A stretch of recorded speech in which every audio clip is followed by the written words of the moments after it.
Stacy Madrid. Today's date is June 2nd, 2019, and today is week 4, and I will be talking about the lymphatic system. So first I'm going to go over the lymphatic organs and what's included in them. So the first one, which is one of the primary organs, is the thymus. It is located right above the sternum and right above the heart, pretty much like about your breastbone. So pretty much what the thymus does, it is matures T lymphocytes to T cells, and it helps pretty much defend and pretty much defeat any kind of pathogens that can enter the body. So that's your thymus. And then the second I would want to go over are the cervical lymph nodes and axillary lymph nodes.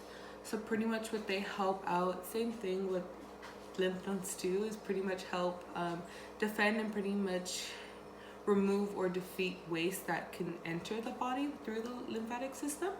So you'll have your cervical here, and then your axillary are under your armpits, okay? And then the next one I'm talking about is your tonsils. Your tonsils are lymphatic nodules that pretty much help, again, defend the body from any pathogens, viruses, bacteria. But for the tonsils, they're located right in the back of your throat and pretty much right before the pharynx. And those pretty much protect the body from oral pathogens that can enter. So sometimes when kids get sore throats, you'll notice when they open their mouth wide, the doctor will look at their tonsils. Those will be inflamed and swollen just because of how bad they're trying to fight to defend any of it going into the bloodstream. And then let's go into the secondary. It's the spleen, and the spleen is located in the left upper quadrant. So pretty much what the spleen does, it filters out the blood, pretty much removes any pathogens or waste that could be in it. And then the next one is Peyer's patches. That is located along the small intestine. Pretty much what it does, it pretty much again protects and defends the body from any kind of pathogens can be in the intestinal wall, the gastrointestinal wall.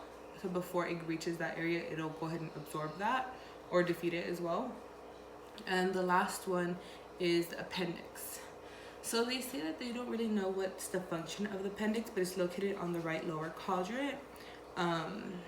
But study or research has shown that they think or they believe it harbors good bacteria.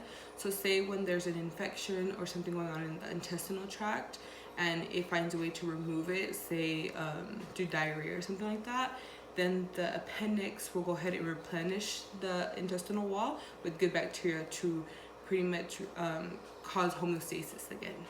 And then that's what you notice when small kids have appendicitis, it's usually right lower quadrant pain.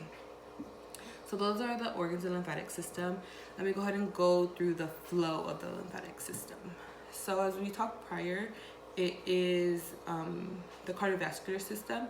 We know that the blood goes into the arteries, and then where the arteries go into the arterioles and goes into the capillary bed and then to the venules and back to the veins. When they do the exchange of nutrients, waste, and fluid through the capillary bed, about 90% goes back into the venules, but that extra 10% goes into the interstitial space or the tissue, and it go pretty much interstitial fluid that goes in that area. So the lymphatic system pretty much absorbs that fluid, and once the fluid goes into the lymphatic system, it's known as lymph. So the lymph goes to the lymph capillaries into lymph vessels, and along that way it'll go through lymph nodes. As we know, lymph nodes pretty much filter out the lymphatic system, and it helps defeat any pathogens before it goes back into the cycle. But after the lymph nodes, there's two types of the lymphatic vessels. It's pretty much superficial and deeper. Superficial goes along the veins, and then the deeper goes along the arteries. But when those meet, it goes to the lymphatic trunk. And then that lymphatic trunk pretty much goes in two areas.